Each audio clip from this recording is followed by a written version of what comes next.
So because it is a Ghana dear chin will come where I so chin so biaria.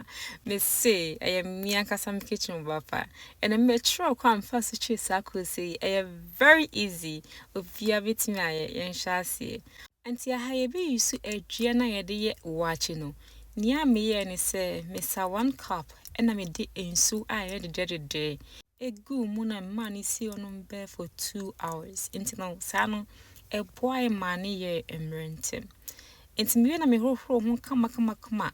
Ena adwabens no kwato ne edi nka yim dada inti abo ne yi bia nim. Inti ho me ho wie na me fa je ne fa. Na me twitwa nkito akra na me de me meko e ka ho na me tum na me mix ye. Ahani hie ye pa o se with me blendi adua no e ma ne ye so smooth.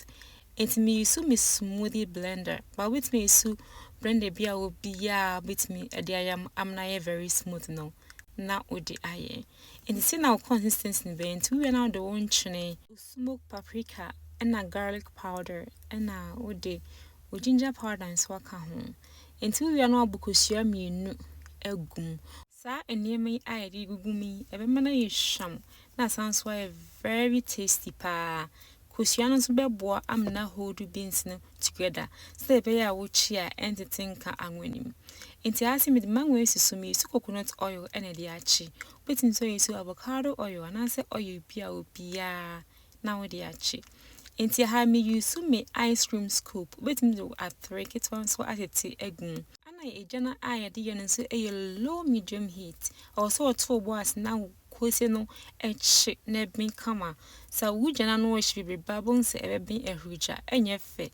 By a jana no from Akara na se a chia bones ebe take it time Akara.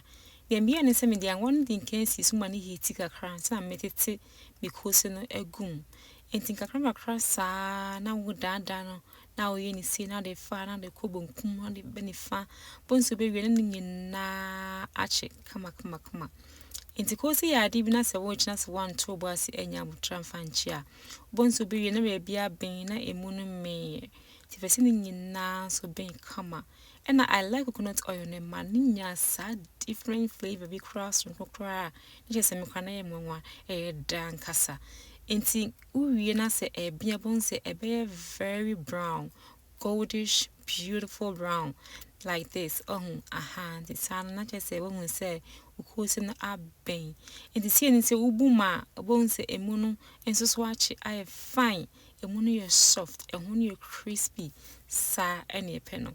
Just like Koose na got no kwa hona do konum kokano pe biano, and ne ubet me a wadi e Miss the way Koose nti den wo ho obi odi bibia kamfo e kanyam say ah papa Koose we die e nice ankasa nti sei e na abia no nti ahai nyanse ba ho nya kokko anase bia mpampe bi awo kan sinchen bi na just we dey enjoy a very easy ankasa nti eja utu na so kondo Koose na nse wakofa wo beans na ho kan no kakra e video wo bom na just we nya wie ndo bibiara sei e na me chi me authentic Ghana roadside Koose.